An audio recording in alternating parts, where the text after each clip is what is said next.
La réception a l'air bonne. Ne touchez plus au bouton les amis. Bienvenue sur la chaîne, tout en audio. Canal de radio-fiction courte.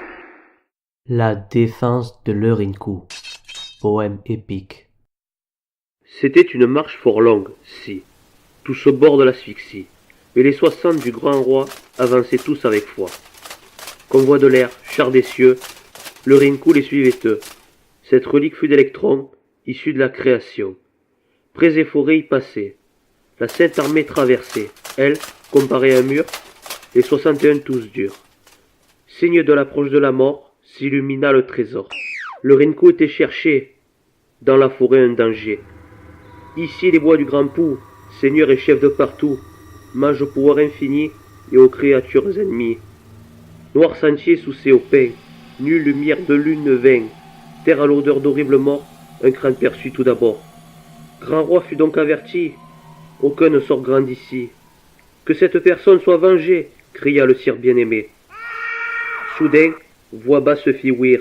Oh, aucune peur de mourir? Voilà une armée de braves, oui, mais tous ici le savent.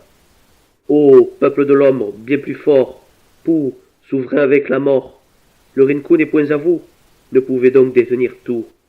Vous, homme mortel, n'irez loin, sbire du Grand Pou plus malin, je me charge de vous dire ce, moi, le gardien du médecin. Ainsi une ombre dicte ma voix, répondit haut le grand roi. Mon armée passera ici, que le mage soit averti. Nianoum, que ta torche m'éclaire, apporte-moi toute ta lumière. Lui, le premier des 60, apporta son aide courante. Que vois-je perché sur ce pain? Serait-ce un esprit malin? Dois-je affronter ce hibou? Sache que je suis prêt à tout.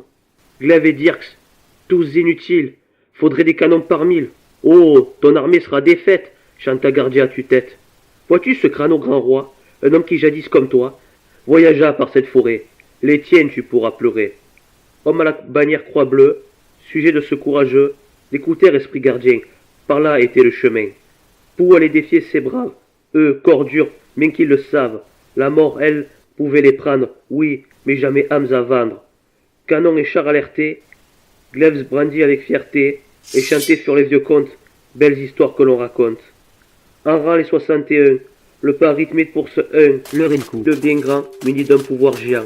Bientôt, armures d'énergie seront leurs plus belles amies, renforcés par l'Eurinkou, science sage qui peut donner tout. Sentier toujours plus risqué, boyau du monde retiré, pierres gravées et culte de feu, ici priait-on les dieux. Pou seul s'égalait au grand, dans son royaume d'insolents. Les os de milliers par terre, sacrifiés pour la misère. Des centaines de casques croisés, d'hommes qui furent assassinés, décorés des armes du Pan, sur des boucliers perdants. Pan, la repose donc nos frères, pleura le monarque amer. Ces hommes au courage sans fin, guerriers du royaume voisin, eux, attaqués par les ombres, eux, tombés dans ces bois sombres. Nous les vengerons tous, oui, nous, les porteurs de l'Eurinkou. L'objet vif comme le cristal, bleu d'un lumineux astral, se mit d'un coup à trembler, et chuta du char d'acier.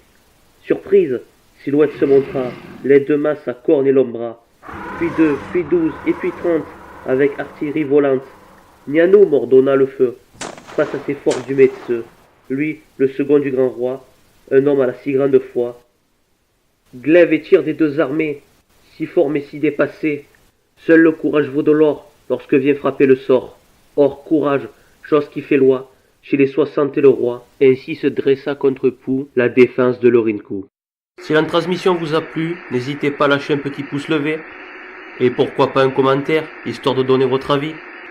Espérons à une prochaine. Salut!